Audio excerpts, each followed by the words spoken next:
Alguien dijo en una ocasión, me gloriaré en mis debilidades. Dijo, me gozo en mi debilidad. Y uno se queda pensando, ¿qué le pasa a este hombre? ¿Quién es este? Lo que está diciendo es verdad, va de farol, se está tirando el rollo. ¿Verdaderamente eso puede ser así?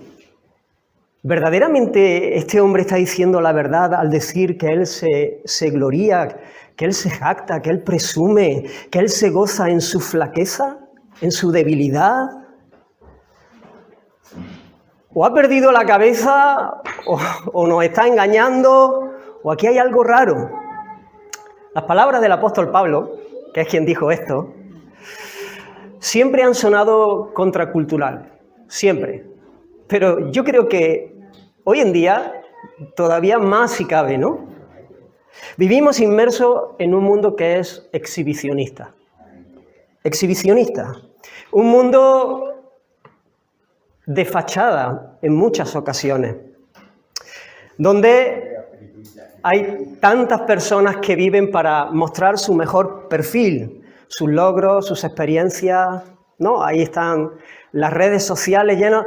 Hay personas que creen que lo que no se publica es como si no lo hubiesen vivido, ¿no? Como si no lo hubiesen disfrutado, ¿no? Yo a veces digo, no sé si esto de las redes sociales le llaman porque nos conectan o porque nos atrapan. Pero es verdad que es un lugar donde favorece mucho esto de presentar el mejor perfil, presentar los logros, las experiencias, la sonrisa. No, parece, uno mira las redes sociales y pareciera que todos vivimos en el cielo. Los filtros están de moda, ¿no? Ves la fotografía y tú dices, madre mía, este hermano, con el tiempo que llevo sin verle, ¿no? Que tiene juventud acumulada, pero oye, cada día está más joven, ¿no? Y se le ve la cara así como plastificada, ¿la habéis visto? En alguna ocasión, ¿no? Como si los años no hubiesen pasado por él, ¿no? Porque no es porque sea así, luego lo ven en directo y te das cuenta que simplemente era un filtro potente que le quitó lo que no quiere tener. Que tuneó su figura porque el tiempo va haciendo mella en el cuerpo, pero uno es movido a usar filtro y vivimos en este tiempo, y no solamente los que tienen juventud acumulada, sino los jóvenes, ¿no? Porque allí está la chica que dice, ay, a mí me gustaría tener un poquito más de labio y entonces me voy a poner aquí con este filtro que hay, con esta aplicación y me pongo un poquito de aquí, los ojos me los pongo un poquito más achinados y el chico se señala un poquito más los abdominales, ¿no? Y cáscara, fachada. Y no solamente en esta sociedad se tiende a esconder las arrugas o los defectos físicos o a querer, no, porque que no es solamente querer manifestar y exhibir los logros y la experiencia, sino también aparentar más de lo que realmente somos, pero no solamente lo que tiene que ver con el físico, sino muchas veces lo que tiene que ver con el alma, porque en el alma también hay heridas, en el alma también hay arrugas, en el alma también hay daño hecho, ¿no? Y uno al ver eso, redes sociales de personajes influyentes en la sociedad, parecieran que viven de gloria en gloria todo el tiempo, conquistando, toda su vida es un cúmulo de bendiciones y de dicha, ¿no? Poco después aparece que esa persona cuyo perfil en sus redes sociales es todo éxito, se ha quitado la vida. Y uno dice, ¿cómo es posible? ¿Cómo es posible? Si al mirar el contenido que él estaba publicando, uno envidiaba su vida, ¿no? Y un montón de gente que sigue y que quiere imitarle se ven frustrados porque no llegan a conquistar eso y simplemente intentan imitar. En Pablo tenemos a un hombre que no solamente no usa filtros, él no se tunea, él se muestra de una manera natural, pero va más allá de eso. Él dice, yo me glorío en mis propias debilidades. en mi propia flaqueza. Y quisiera que pudiésemos considerar estas palabras del apóstol Pablo que se encuentran en 2 Corintios, capítulo 12. Y vamos a leer desde los versículos 7 al 10. Y al considerar este texto nos vamos a dar cuenta que no se trata de alguien que ha perdido la cabeza y que es una especie de masoquista, ni de alguien que va de farol y que simplemente está diciendo una mentira para parecer más de lo que realmente es, sino que es alguien que conoce al Señor, que tiene luz en cuanto a algunas verdades que transforman la vida. Y dice la palabra del Señor, versículo 7, y para que la grandeza de las revelaciones no me exaltase desmedidamente, me fue dado un aguijón en mi carne, un mensajero de Satanás que me abofetee, para que no me enaltezca sobremanera, respecto a lo cual 3 veces he rogado al Señor que lo quite de mí. Y me ha dicho, bástate mi gracia, porque mi poder se perfecciona en la debilidad. Por tanto, de buena gana me gloriaré más bien en mis debilidades, para que repose sobre mí el poder de Cristo. Por lo cual, por amor de Cristo, me gozo en las debilidades, en afrentas, en necesidades, en persecuciones, en angustia, porque cuando soy débil, entonces soy fuerte. Vamos a orar un momentito. Señor, te bendecimos, te damos muchas gracias por tu palabra.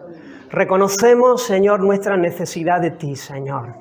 Queremos venir delante de tu presencia de rodillas, Señor. Habla, que tus siervos oyen, Señor. Cumple tu propósito en nuestras vidas. Sigue tú tratando con cada uno de nuestros corazones. Bendice esta congregación, Señor. Oh, Dios mío, dependemos, esperamos en ti, Señor. Quita cualquier cosa que viene a distraer, a estorbar, Señor, lo que tú quieres hacer en nuestra vida. En el nombre de Jesús. Amén. Estas palabras del apóstol se encuentran en una defensa que él está haciendo de su apostolado. En el capítulo 10 empieza él a defender su ministerio apostólico como alguien que ha sido levantado por el Señor, porque había algunos que estaban queriendo despreciar el ministerio del apóstol, estaban queriendo llamar la atención de la congregación sobre ellos mismos. Ellos se creían superapóstoles y entonces menospreciaban al apóstol Pablo, que era el padre de la congregación, era el instrumento que Dios había usado para traer vida allí.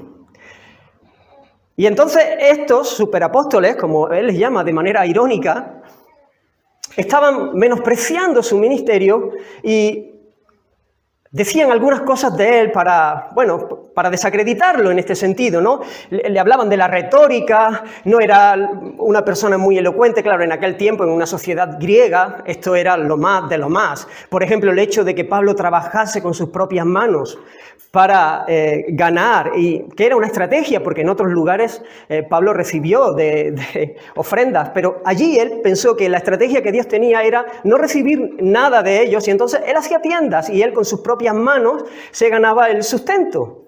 Pero esto, para aquella sociedad, estaba mal visto, era como de segunda categoría. Allí los grandes filósofos, los grandes maestros, los grandes pensadores, claro, estos grandes maestros tenían sus seguidores y no vivir de ellos era como, ser alguien de segunda categoría.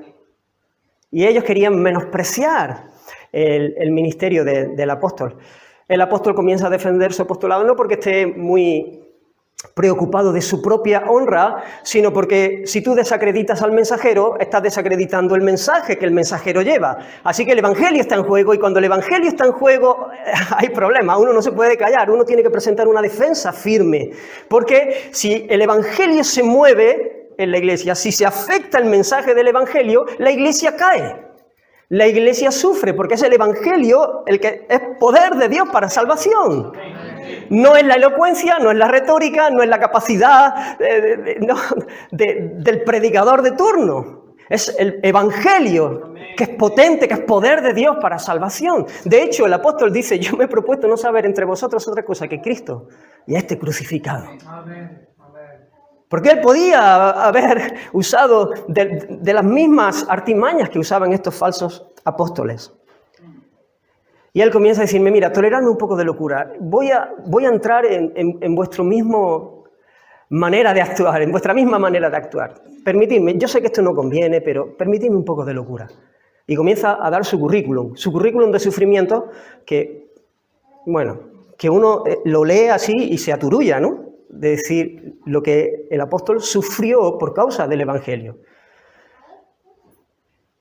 Y luego, vuestras experiencias, ¿no? Porque estos también se jactaban de todas las experiencias místicas y de todo lo que tenía que ver con los dones.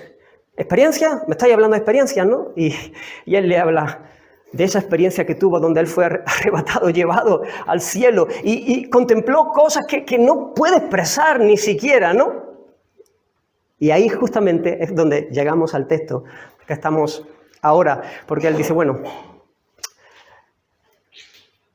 y ya, ¿no? Hasta aquí, podría jactarme en esto otro, y podría gloriarme, y no me faltaría razón. Pero mirad, yo me glorío en mi flaqueza, yo me glorío en mi debilidad, yo camino del revés. El que conoce al Señor no va como estáis caminando vosotros, es al contrario. Es en este contexto donde se ubican las palabras que muestran la diferencia entre el verdadero siervo del Señor y los enemigos, que no sirven a la iglesia, sino que se sirven de ella. Y he dividido el texto en 3 puntos. Primero, Pablo como un hombre quebrantado, un hombre humillado, un hombre débil. Segundo, Pablo, un hombre que se sabe amado por Dios. Y tercero, Pablo, un hombre que ama a Dios. ¿Por qué se gloría? Vamos a estar viendo, ¿no? Porque la verdad es que Pablo es un hombre roto. Pablo es un hombre quebrantado. Y para que la grandeza de la revelación, hemos leído, no me exaltase desmedidamente, me fue dado un aguijón en la carne. Mira cómo sigue. Un mensajero de Satanás que me abofetee para que no me enaltezca sobremanera. ¿Qué le fue dado? ¿No? Han sido muchas las hipótesis que se han barajado en cuanto a qué era el aguijón en la carne de Pablo. Y por supuesto no voy a entrar yo ni siquiera a considerar la hipótesis. Pero lo que el texto dice con claridad es que un mensajero, un ángel, esa es la palabra, ángelo de Satanás, le abofeteaba. Así que le infringía un dolor, y es más, no solamente un dolor, porque el abofetear no solamente produce un dolor, sino que es una humillación. Es una humillación.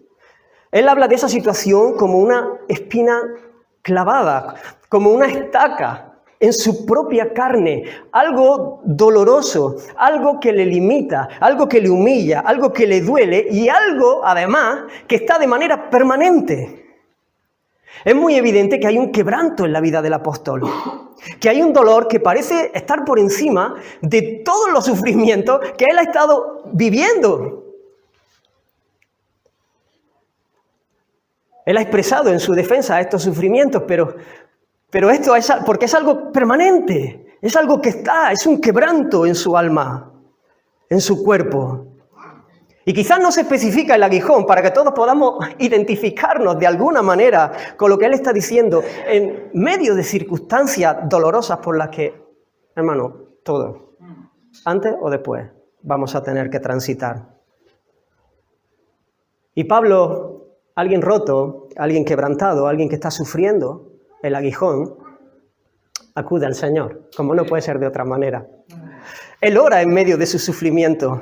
Él no corre tocando todas las puertas en busca de ayuda y de socorro, de alivio. Él sabe dónde tiene que ir. Él sabe dónde tiene que tocar. Él acude al Señor. Él busca al Señor. Él sabe quién verdaderamente puede traer libertad en este sentido, alivio, descanso. Él corre al Señor. El sufrimiento debiera acercarnos más al Señor. Pero, ¿sabes? Tristemente a veces nos aleja. A veces tomamos una actitud contraria, nos molesta. Comenzamos a ver que como que si Dios se hubiese olvidado de nosotros, nos entristece, nos enfada como yo no merezco esto. Porque nos falta luz, porque hemos perdido de vista cosas, tanto del Señor como de nosotros mismos. Y a veces intentamos buscar el socorro con nuestras propias fuerzas, tocando aquí, tocando allá, buscando como los que no tienen esperanza, como aquellos que no conocen al Señor, intentando salvar con nuestros propios recursos, nuestras propias vidas. Pero Pablo ha puesto su confianza en Dios y nos dice el texto que hasta en 3 ocasiones él le pidió al Señor que le quitase ese aguijón. ¿Te imaginas al apóstol? Él está sirviendo de todo corazón al Señor. Él está dándose. Es un espectáculo de la gracia del Señor, como este hombre se entregó para la gloria de Dios, para la bendición del pueblo de Dios. Y él está clamando al Señor. Y yo me lo imagino. Yo no creo que solamente el apóstol esté pensando en su sufrimiento, en su dolor, que por supuesto también, y es totalmente legítimo que uno clame para ser aliviado en su sufrimiento. Pero yo creo que él está yendo más allá. Él está diciendo, Señor, quítame tú este aguijón. Señor, quítame tú este quebranto. Yo podría correr más rápido. Yo podría hacer más cosas para tu reino. Esto es una limitación para mí. Señor, yo creo que sería más eficaz para la extensión del reino. Pero Dios tenía otros planes. Hasta en 3 ocasiones el apóstol le dijo, Señor, por favor, quítalo. Y creo que su motivación era correcta. Pero Dios sabe lo que nosotros necesitamos. Y le respondió algo diferente a lo que él esperaba. ¿Sabes? Dios no lo dejó ahí en un rincón, Dios le respondió. Y esto es glorioso, esto nos debe emocionar, esto nos debe impresionar. El alto y sublime, el que habita la eternidad, hablando con nosotros. Teniendo comunión con Él. El Señor le habló, no le dejó en silencio, no lo dejó en el rincón. Le habló y le dijo, bástate mi gracia. Que lleva un no implícito. No te quito el aguijón. Pablo, tienes que seguir con la estaca clavada en la carne. Te toca sufrir. Te es necesario estar quebrantado. Yo supongo que el apóstol recibió esta respuesta de manera inesperada. Él no la esperaba. Yo creo que él estaba esperando el milagro del Señor, el socorro en este momento. El Señor le había respondido en otras ocasiones librándole, manifestando su poder, pero en esta ocasión el Señor le dijo que no. Así que Pablo ya sabe que le toca seguir sufriendo. Él ya sabe que le toca seguir quebrantado y humillado. Pero hermanos, esto no es todo lo que sabe. Porque si esto fuese todo lo que él sabe, jamás se gozaría. Jamás se gloriaría. Él no se jactaría si esto fuese lo único que él sabe, que le toca seguir sufriendo. Él sabe más que esto. Él sabe que él es un hombre amado por Dios. Y la humillación la recibe como un abrazo amoroso del Padre. Por eso se goza. Él entiende el origen primero del aguijón. ¿Quién es el que se lo concedió? Me ha dado. Se me ha dado como una gracia. Y esto nos rompe muchas veces los esquemas, nos destroza la manera de pensar. Porque cuando Pablo, se hace muy evidente en el texto que cuando Pablo está señalando al que le ha dado este aguijón, se está refiriendo al Dios soberano, al que gobierna sobre todas las cosas, al que nada se le escapa. Y aunque él menciona a Satanás en todo este sufrimiento, por supuesto que lo menciona, pero solo lo muestra como un instrumento en las manos del Señor. Un instrumento en las manos del Señor para que el plan que Dios tiene con Pablo se cumpla y para que el plan que Dios tiene en la historia de la redención de su pueblo se cumpla. ¿Recordáis a Job? Yo cuando leo me canso nada más que de leer un par de versículos, ¿no? Cuando dice que llega un criado con malas noticias y saliendo está entrando otro. Uno no se puede poner en esa situación cabalmente, ¿no? Pero es demoledora la historia. Uno que tiene hijos ya se para a pensar y Señor, ¿no? Pero La respuesta de Job es impresionante. Job que caminaba con Dios, Job que conocía al Señor. Él dijo, Jehová dio. Bueno, el diablo lo pidió, le tocó todas esas cosas, fue el diablo. Pero Job entendió, Job vio más allá. Y él entendió, y él dijo, Jehová dio, y Jehová quitó. Sea el nombre de Jehová bendito. Para colmo, su mujer le viene, aún retienes tu integridad, aún con todo lo que te ha pasado, ¿vas a seguir siendo íntegro? ¿Vas a seguir bendiciendo al Señor? Pues se habrá olvidado de ti, ¿vas a seguir caminando en fidelidad? Maldice a Dios y muérete, le dijo. Uf. Y él le dijo, como suele hablar cualquiera de las mujeres fatuas, has hablado. ¿Qué? Mira, porque a veces, y más en este tiempo, escuchamos poco hablar de estas cosas. ¿Recibiremos de Dios el bien y el mal no lo recibiremos? El mal en cuanto al sufrimiento, no en cuanto a la maldad, sino en cuanto al dolor, al sufrimiento. Vamos a recibir lo que Dios viene y nos gusta así, y las cosas que duelen, ¿no las recibiremos?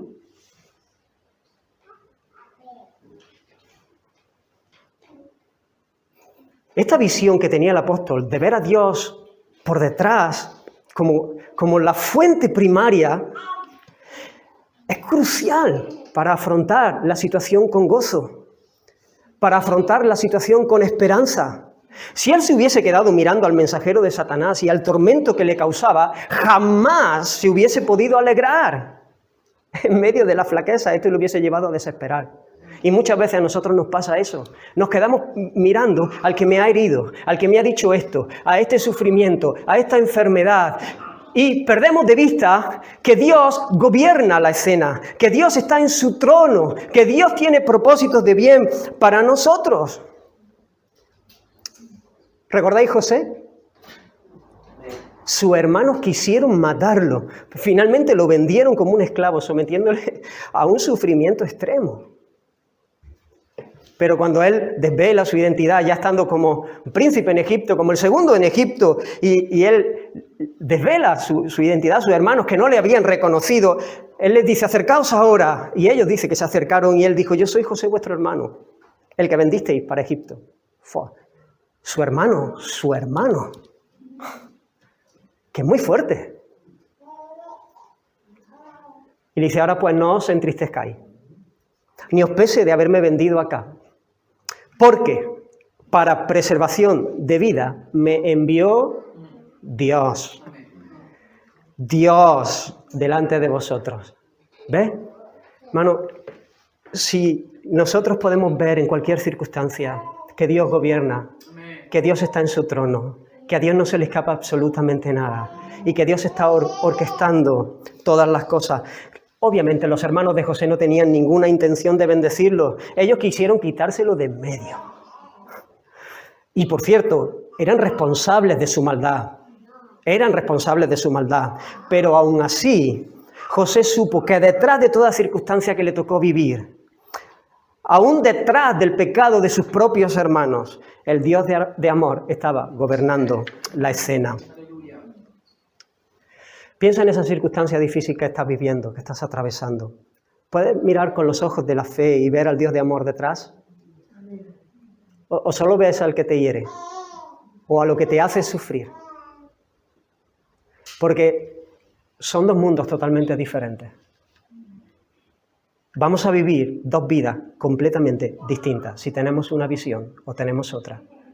Una nos va a llevar a desesperar, a quejarnos, a intentar vengarnos, a intentar solucionar nosotros. La otra nos va a llevar a adorar, a ser mansos, a caminar en dependencia del Señor.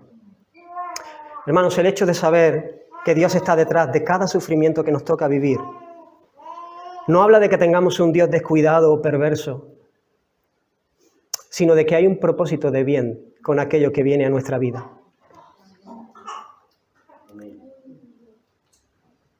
Esto es importante. No es que Dios sea descuidado, No es que Dios es perverso y le gusta ver cómo sus hijos sufren. No, es que Dios tiene un propósito de bien. Él es bueno y Él nos quiere mucho. Por eso Él nos quiere dar lo que necesitamos, no lo que queremos. Pablo se podía gloriar y gozar en medio de esta circunstancia que hacía evidente su flaqueza, porque se sabía amado y sabía que era lo mejor que le podía pasar, que tras esos sufrimientos estaba el bien más alto, que el dolor del aguijón no se podía comparar con la bendición que Dios quería traer a su vida por medio de él. El apóstol entendió el propósito. Y nosotros tenemos que entender eso.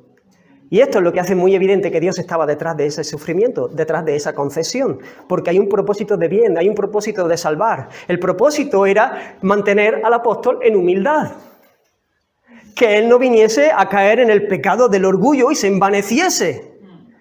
¿Vosotros pensáis que si el mensajero de Satanás supiese que ese abofeteamiento iba a contribuir para la humildad del apóstol, lo hubiese hecho? Hubiese preferido que se hubiese enorgullecido y hubiese pecado porque el apóstol Pablo hubiese dejado de ser el apóstol Pablo que nosotros hemos conocido. No hubiese sido tan eficaz en las manos del Señor, no hubiese sido un instrumento como el que ha sido para la extensión del reino, no hubiese sido un adorador como el que es y fue en ese tiempo si Dios le hubiese... Si el instrumento de Dios, en este caso el ángel de Satanás, no le hubiese hecho ese daño. Y por eso podemos ver a Dios gobernando. El poder de Satanás está restringido en la vida de sus hijos, de manera que el propósito del permiso siempre tiene que ver con nuestra bendición. Hermanos, si eso a mí me llena de gozo, eso a mí me llena de paz, eso a mí me llena de seguridad, de vigor, en medio de cualquier circunstancia. Yo sé que estoy en el abrazo del Padre, que estoy en Cristo, que soy amado. Yo puedo mirar a la cruz y decir, el Señor me ama, da igual lo que pueda atravesar.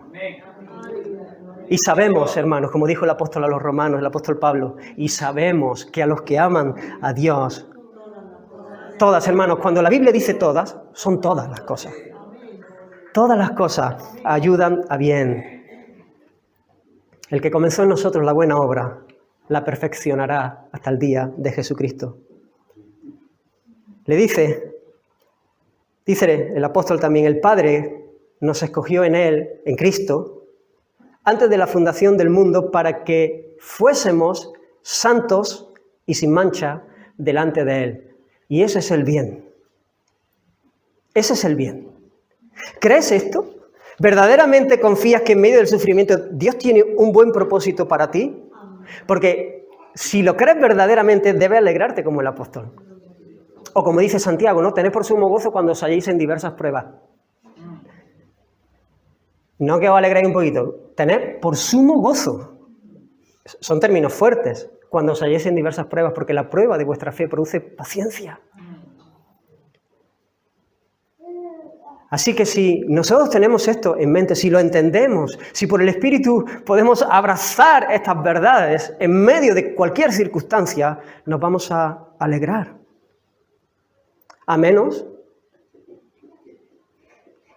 que para nosotros el bien sea otra cosa diferente que para lo que Dios es el bien. Que tengamos definiciones del bien distintas. Para Dios es una cosa y que para nosotros sea otra cosa. Entonces no vamos a poder gozar. Y este es un buen momento para que podamos pesar nuestros corazones, para detenernos y pensar dónde están. Porque a veces tenemos un concepto de nosotros mismos que no se ajusta a la realidad. Muchas veces apreciamos más la liberación del sufrimiento que la limpieza del pecado. Nos duele más las circunstancias que nos afligen que el pecado que hay en nosotros. Claro, si a mí me duele más una situación difícil que el pecado que veo en mí, yo estoy desenfocado en cuanto a lo que es la voluntad del Señor, en cuanto a lo que Dios quiere hacer en mi vida.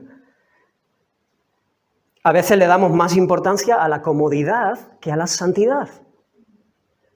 Prefiero tener una vida tranquila a ser humilde. Sin sufrimiento, aunque sea un poquito orgulloso, a ser quebrantado para crecer en humildad. Y más en este tiempo que es una virtud que no está de moda, la humildad. Y nos dejamos influenciar por el presente siglo, nos conformamos a la manera de pensar del mundo con sus eslogans. Como leí no hace mucho en un estado que alguien, estado de estos de WhatsApp que alguien puso, y yo dije, Dios mío, estamos locos. Qué necios somos. Qué estupidez. Decía esto, lo más bonito en la vida es sentirse orgullosa de quién eres. Creer en ti, verte al espejo y amarte, saber que has podido con todo y que podrás siempre. En serio, mira, ya no tengo ni que seguir leyendo. ¿Alguien se puede creer esto? Saber que has podido con todo y que podrás siempre. Estúpido. Queda bien, la gente se viene arriba, sale mientras está bien, más o menos. Luego llega un virus así chiquito y no tiras de tu cuerpo y no puedes y te falta y de repente estás subiendo tu estado y a la vez está creciendo un cáncer en tu cuerpo y ¿qué haces? Bájate. Pero esto es lo que se lleva, esto es lo que se estila. Tú puedes, tú, lo más bonito, con todo, ¿no? Y entonces, claro, ¿qué pasa? Pues que se normaliza y entonces a veces nos hacemos insensibles ante esta basura que es contrario al Espíritu de Cristo. Nosotros como criaturas nos debemos saber dependientes. Pablo no decía todo lo puedo porque soy súper potente, súper fuerte, súper capaz. Él decía todo lo puedo en Cristo. Porque de Él viene mi fuerza, porque Él me fortalece. Yo no puedo. ¿Cómo que yo podré con todo? Yo no puedo, pero muchas veces eso se mete, se instala aún en los que hemos creído en el Señor y nos dejamos influenciar y nos irritamos. Cuando hay cosas que nos molestan y no somos conscientes que vienen precisamente a conformarnos a la imagen de Cristo. Y nos irritamos con las cosas que debiera alegrarnos, que debiéramos tenerlas como un gozo. Y apreciamos lo que es de menos valor, que tiene fecha de caducidad en lugar de lo que tiene que ver con la eternidad. Y a veces, hermano, hasta, tristemente lo digo, hasta a veces se agua el Evangelio, el mensaje del Evangelio a la mente de este siglo, atractivo, sin problemas, sin dificultades. A veces se escucha hablar de un Evangelio donde la cruz no aparece, que alimenta una mentalidad egocéntrica y mimada, que nos mutila para el gozo verdadero. Piensan que están llamando al gozo, al cielo. Y ese mensaje, cuando tú lo quitas, cuando tú no hablas del pecado, cuando tú no hablas de la cruz, cuando tú no hablas de la necesidad que tenemos de reconocer a Cristo como nuestro Señor y Salvador y morir a nosotros mismos, entonces nos están matando, nos están haciendo un flaco favor porque nos están arruinando la vida. No vamos a experimentar el gozo verdadero, porque, hermano, gozo tiene que ver con santidad. Santidad tiene que ver con conformidad a Cristo. Tiene que ver con orden de afectos. En la medida que nuestros afectos están ordenados, como Dios quiere, vamos a ser más parecidos a Cristo. Y en la medida que nosotros somos más parecidos a Cristo, vamos a experimentar gozo verdadero, gozo profundo. Si tú quieres ser santo, vas a celebrar los tratos del Señor aunque duela. Mi pregunta es, ¿quieres serlo? Porque nosotros podemos responder con el intelecto de una manera rápida. Yo quiero ser santo, pero tu actitud al enfrentar las circunstancias difíciles te dice si lo quieres o no lo quieres. Y a veces es más fácil, es más preciso mirar cómo afrontamos esas situaciones que responder de una manera rápida a una pregunta como esta. ¿Cómo yo estoy viviendo? ¿Cómo yo estoy afrontando esta situación? ¿Confía en el amor del Señor, en el cuidado del Señor, en su saber amar? La respuesta al clamor de Pablo no fue que le iba a quitar ese aguijón, esa espina. La respuesta fue algo glorioso. Él le dijo, bástate mi gracia, bástate mi gracia. Y esto es precioso, ¿no? Porque dice, mi poder se perfecciona en tu debilidad. Hay gracia suficiente, hermano. Hay gracia suficiente. Hay un caudal inagotable para vivir como Dios quiere en medio de cualquier circunstancia. Dios cumplirá su propósito en nosotros. Él nos ha bendecido, dice la Escritura, con toda bendición espiritual. Hermano, el Señor ya no nos puede bendecir más si hemos nacido de Él. Ya no nos puede bendecir más. Mi Dios, dice, pues suplirá todas vuestras necesidades. No dice vuestros caprichos, dice vuestras necesidades.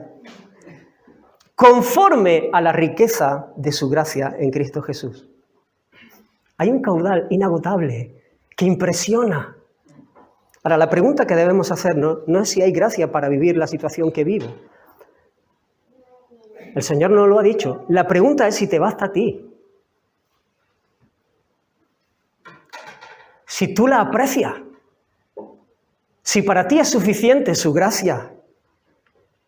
Si la aprecias de manera que tienes contentamiento y te es suficiente para vivir en paz, en alegría, en vigor y en esperanza. Y hermanos, cuando digo esto, no estoy diciendo que no haya momentos de lágrimas, de dolor, de dificultad para levantarse, por supuesto. ¿Pero entendéis lo que quiero decir? Hermanos, todas las cosas que pertenecen a la vida y a la piedad nos han sido dadas por su divino poder. Mira, ¿cómo? Mediante el conocimiento de aquel que nos llamó por su gloria y excelencia. Así nos llamó Él. Él vino y se nos mostró precioso. Él mostró su hermosura y nos cautivó el corazón. Me encanta este salmo, dice, cuán preciosa, oh Dios, es tu misericordia. Por eso los hijos de los hombres se amparan bajo la sombra de tus alas. Serán, escucha, completamente saciados de la grosura de tu casa, de lo mejor. Y tú los abrevarás del torrente de tus delicias. Porque tú le vas a dar lo que ellos sueñan. Porque tú les vas a dar... No, mira cómo sigue. Porque contigo está el manantial de la vida. El Señor no nos ha dado una cajita de herramientas, no nos ha dado un libro de instrucciones para que nosotros sepamos vivir. Él se ha dado a sí mismo, Él se ha donado a sí mismo. Él ha venido por el Espíritu de Dios a morar en nosotros para que tengamos el poder, la capacidad de vivir como Dios quiere en medio de cualquier circunstancia. Y eso, hermanos, es glorioso. Y esto nos es dado en virtud a la obra del que se humilló para que nosotros fuésemos levantados, del que se hizo débil, flaco, para que nosotros pudiésemos ser fuertes, del que se hizo pobre para que nosotros fuésemos enriquecidos, aquel que nos amó de esa manera tan profunda y auténtica, que no estimó el ser igual a Dios como cosa a cual aferrarse, sino que se despojó voluntariamente.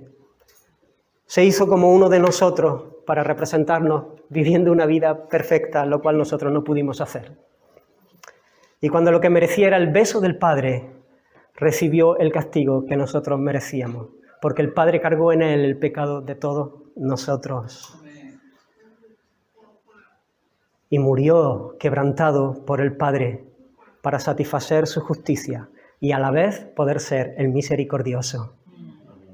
Y la muerte no pudo sujetarlo porque al tercer día Él reventó el sepulcro y se levantó triunfante Porque Él tiene poder para poner su vida y tiene poder para volverla a tomar. Y la resurrección de nuestro Señor es el amén al consumado es que dijo en la cruz.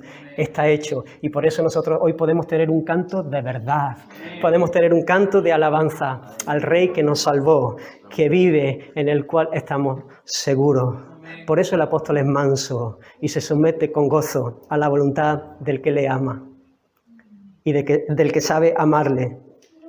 Y además lo hace también porque ha entendido algo más. Y el apóstol ama al Señor. Porque, hermanos, nosotros amamos lo que valoramos. El corazón se engancha cuando nosotros vemos algo que consideramos valioso. Y si nosotros hemos nacido de Dios, hemos visto que Cristo es el tesoro de los tesoros. Que Cristo que no hay un conocimiento que pueda igualarse, que no hay nada de más valor, entonces el corazón tiene que estar enganchado. Pablo es un hombre que ama al Señor. Y entro en el último punto. Bástate mi gracia porque mi poder se perfecciona en la debilidad. Por tanto, de buena gana, dice, me gloriaré más bien en mis debilidades para que repose sobre mí el poder de Cristo. Por lo cual, dice, por amor a Cristo, me gozo en las debilidades. Así que Él se sabe amado, pero Él ama al Señor. Y por supuesto, cuando alguien ama al Señor, Él quiere estar con Él y no ofenderlo. Él quiere vivir para agradarle. Y quiero solamente mencionar esto de pasada, porque no es el énfasis del pasaje, pero el pecado es una traición. El pecado entristece al Espíritu Santo, y esto es terrible para el que ama al Señor. Cuando nosotros dejamos que haya pecado en nuestra vida, y estamos hablando que este aguijón venía precisamente para que Él no cayese en el pecado del orgullo, sino para mantenerlo en humildad, cuando nosotros pecamos, el Espíritu se entristece y el Espíritu no nos deja. El Espíritu está, pero el Espíritu limita su influencia y comenzamos a sentir que ya no tenemos el gozo de antes, que las Escrituras ya nos saben arena, nos cuesta estar en la reunión, nos falta vigor para buscarle en oración, no hay alegría, no hay... Y una persona que ama al Señor, una persona que se sabe amada por el Señor, esto es lo peor que le puede pasar. Uno quiere estar en comunión íntima con el Señor, celebrar, aunque tenga que estar sufriendo. Pablo y Silas, en la prisión, en el calabozo de más adentro, reventados, dicen que lo habían azotado mucho. Yo me lo imagino que no podían ni apoyarse de los dolores que tenían, pero comenzaron a orar y comenzaron a orar. ¿Y saben lo que pasa? Que el Señor estaba allí con ellos. Y ellos tenían vigor y paz, muchos dolores, pero tenían vigor y paz y gozo. Y entonces estaban orando cuando de repente se ven que ya no están orando, ya están cantando. Porque el Señor está ahí. Y entonces el Señor revienta la escena y abre las prisiones y la gente en vez de irse para afuera se van para adentro. Es sorprendente, ¿no? A ver, esto habría que ir a una prisión a ver para dónde tira la gente.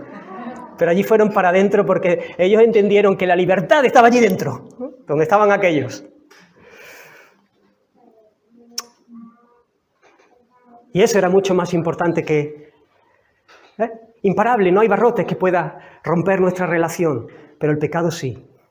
El pecado cortocircuita. Y entonces una persona que ama al Señor no va a querer, va a decir, Señor, lo que tengas que hacer para purificarme, para limpiarme, para santificarme, para hacerme más semejante a ti, sabiendo que de este lado de la eternidad no vamos a vivir en perfección. Vamos a estar tropezando, somos conscientes, lo sabemos, pero ahí vamos caminando, no en una vida viviendo en pecado, sino caemos y vamos al Señor rápidamente. El Espíritu Santo en esa comunión te va señalando esas cosas. Pero además, hermanos, si le amo, quiero que Él sea visto, que Él sea admirado, que Él reciba el honor que merece. Una persona que ama al Señor quiere que el Señor sea visto. Su poder es el que se perfecciona en la debilidad. La debilidad es mía. Lo que se ve de mi lado es mi debilidad, pero en mi debilidad se perfecciona su potencia, su poder. Nosotros muchas veces vemos nuestras flaquezas y limitaciones como algo que impide que Dios nos use. No, es que yo no puedo, ¿no? Y entonces a veces decimos, no, yo no me quiero involucrar en el servicio a la iglesia porque no nos vemos capaces, pero eso nos pasa porque tenemos la tendencia a confiar en nosotros mismos. Queremos controlar, queremos dominar. El verdadero problema no es nuestra debilidad, sino nuestra autoconfianza. Nuestra debilidad no es ningún problema para el Señor. Al contrario, es el hecho de sentirnos autosuficientes. Por eso el Señor nos permite vivir experiencias donde no hacemos pie para que nuestra confianza esté solamente en Él. El apóstol Pablo dice, porque hermano, no queremos que ignoréis acerca de nuestra tribulación que nos sobrevino en Asia, dice. Pues fuimos abrumados sobremanera, más allá de nuestras fuerzas, de tal modo que perdimos, dice, la esperanza de conservar la vida. Y ahora te dice, ¿para qué? Te dice el propósito, para que no confiásemos en nosotros mismos, sino en Dios, que resucita a los muertos, el cual nos libró y nos libra. Cuando soy débil, hermanos, entonces soy fuerte. Cuando soy consciente de mi flaqueza, entonces verdaderamente soy fuerte, porque me llevará a depender de manera absoluta en la intervención del Señor. Clamaré por su socorro y esperaré en sus promesas. Y caminaré obedeciendo sus mandamientos. El Señor trata con nosotros en su misericordia para quebrantar toda confianza en nosotros mismos, toda falsa ilusión en nuestra propia capacidad. Moisés en Egipto pensó cuando tenía 40 años que cuando mató a aquel egipcio, que el pueblo iba a entender que él era el libertador. Él se vio fuerte, se vio capaz, y él dijo, bueno, aquí yo mato a este egipcio que está maltratando a uno de mis hermanos, y entonces cuando me vea el pueblo van a decir, ahí está nuestro libertador, ahí está nuestro salvador. Y Dios tenía un propósito, Él era el escogido por Dios para salvar al pueblo, pero esa no era la manera. Y entonces Dios le regaló un desierto de 40 años para entender que no era su fuerza y que no eran sus métodos, sino que era en la fuerza de Dios. Y cuando Dios le llama a ir a Egipto, entonces Moisés dice, yo no sé hablar, yo no soy capaz. Y aún le deja ver el poder de Dios, ¿no? Y le dice, ¿qué tienes en tu mano? Un palo, ¿no? Tíralo, ¿no? Y lo convierte en serpiente manifestando el poder de Dios. Y aún así, no le dice, es que yo no sé hablar, ¿ves? Dios deja desiertos en nuestra vida para que nosotros podamos estar en el punto para ser usados por Él. Porque Dios no quería que Moisés se viese en Egipto. Dios quería que Dios se viese en Egipto y que la tierra entendiese que hay Dios en Israel. No se quería ver la capacidad y la habilidad de Moisés, lo que se tenía que ver era el poder de Dios.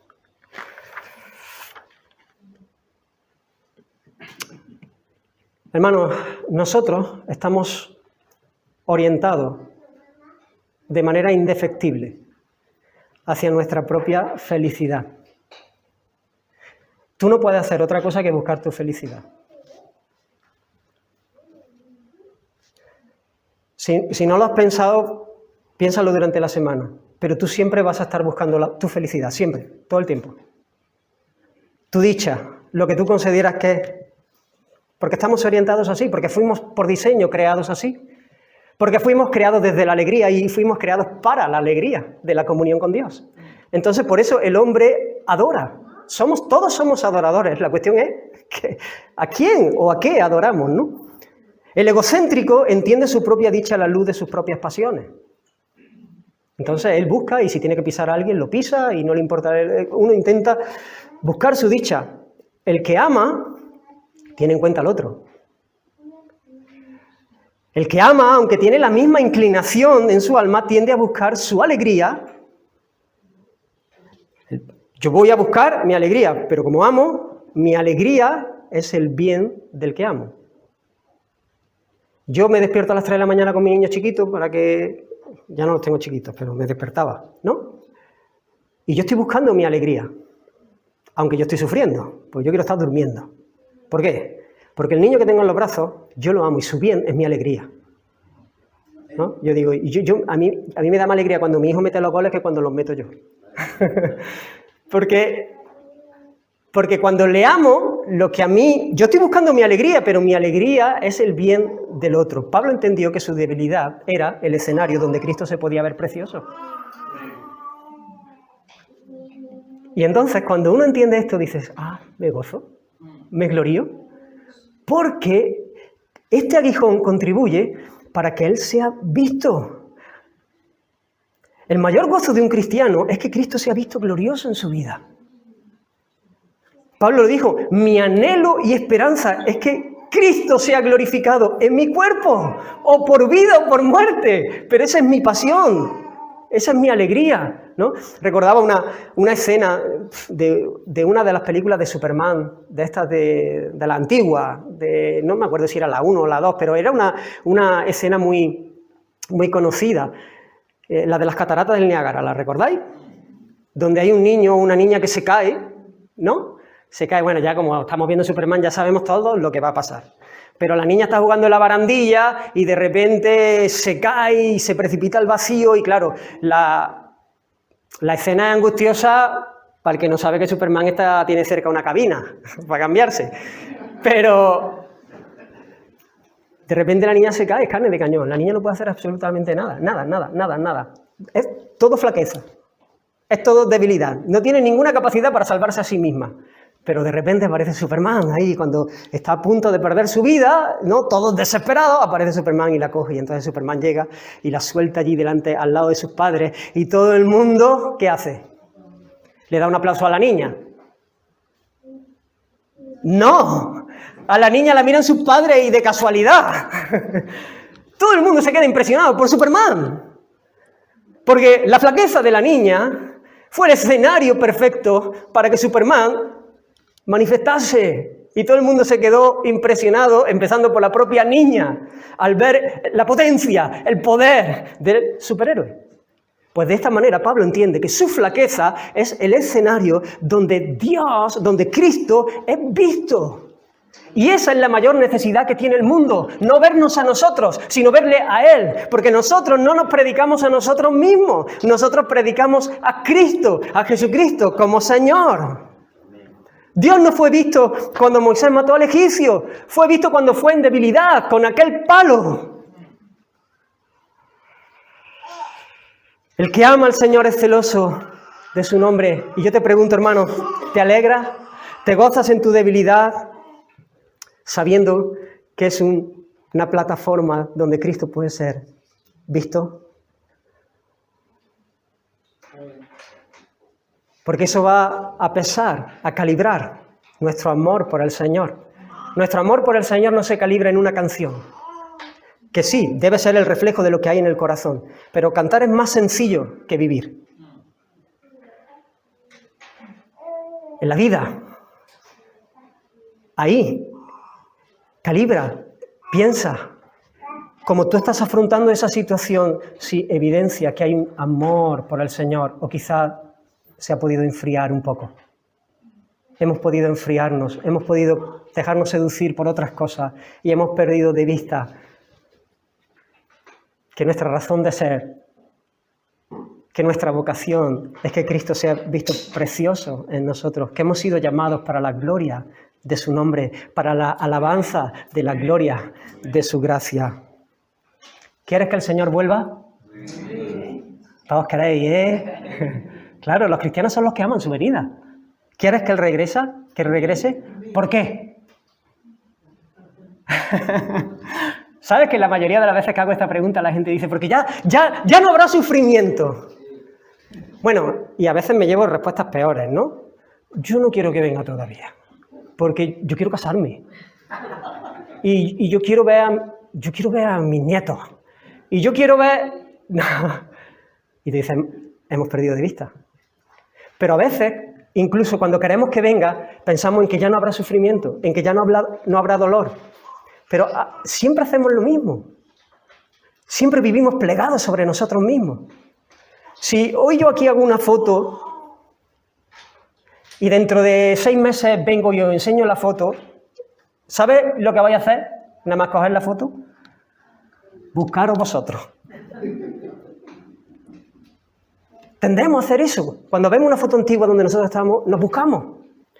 Y muchas veces hacemos así leemos la Biblia. Leemos la Biblia buscándonos nosotros. Vivimos así. Que esto no va de nosotros. Que el protagonista es el Señor. Mira, claro que no va a haber dolor. Pero hay algo más glorioso. Cuando nosotros amamos al Señor, nosotros estamos pensando que toda rodilla se doblará delante de Él, que Él será vindicado, que nadie tomará su nombre en vano, que ya seremos libres de la presencia del pecado y ya nunca tropezaremos. Pero no solamente por la dicha de vivir en santidad, sino porque nunca le traicionaremos, nunca le fallaremos. Eso es mucho más glorioso, eso es mucho más importante. Él será vindicado, Él en el centro. Y hermanos, si vemos que el corazón se enfría, si vemos que nos falta amor, es tiempo de correr a Él en arrepentimiento y en fe y decirle, Señor, sigue abriendo mis ojos. Espíritu Santo, abre mis ojos cuando abro las Escrituras, porque las Escrituras hablan de ti, porque tú iluminas mi entendimiento para que pueda ver la gloria de Dios en la faz de Jesucristo por medio de las Escrituras. Y en la medida que le veo, el corazón se engancha. Termino. Unos versículos más adelante, mira cómo luce la vida de Pablo en medio de su debilidad y asistido por el poder de Dios. Versículos 14 y 15 dice, he aquí por tercera vez estoy preparado para ir a vosotros y no seré gravoso, dice. O sea, no seré carga económica, porque no busco lo vuestro, me impresionó esto, ¿no?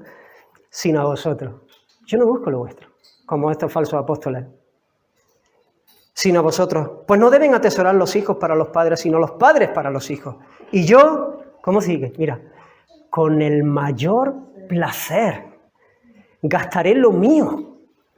Y aún yo mismo me gastaré del todo por amor de vuestras almas, aunque amando más, sea amado menos. No busco lo vuestro, sino a vosotros.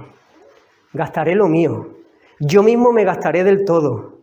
Por amor de vuestras almas, con el mayor placer, aunque haceros bien, ¿ves? Lo que necesitan, aunque para amar o para hacer el bien, redunde en mi contra.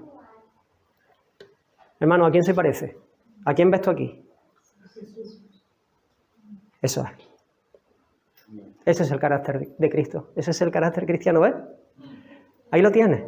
Y esa es la mayor necesidad que tenían los corintios. Ver a Cristo. Que el Señor siga obrando en nosotros y que podamos ver cada circunstancia. Hermanos, si estamos en Cristo, ya no podemos ser más amados. Hermanos, no podemos hacer nada para que el Señor nos ame más. Y no podemos hacer nada para que el Señor nos ame menos.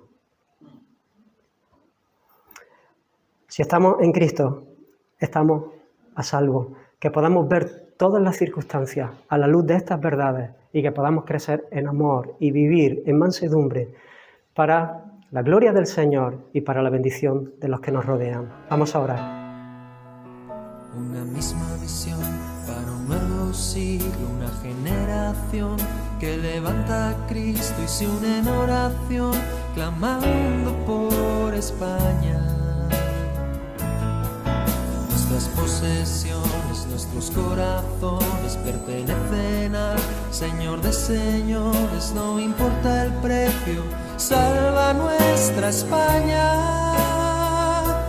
Las barcas y las redes listas son.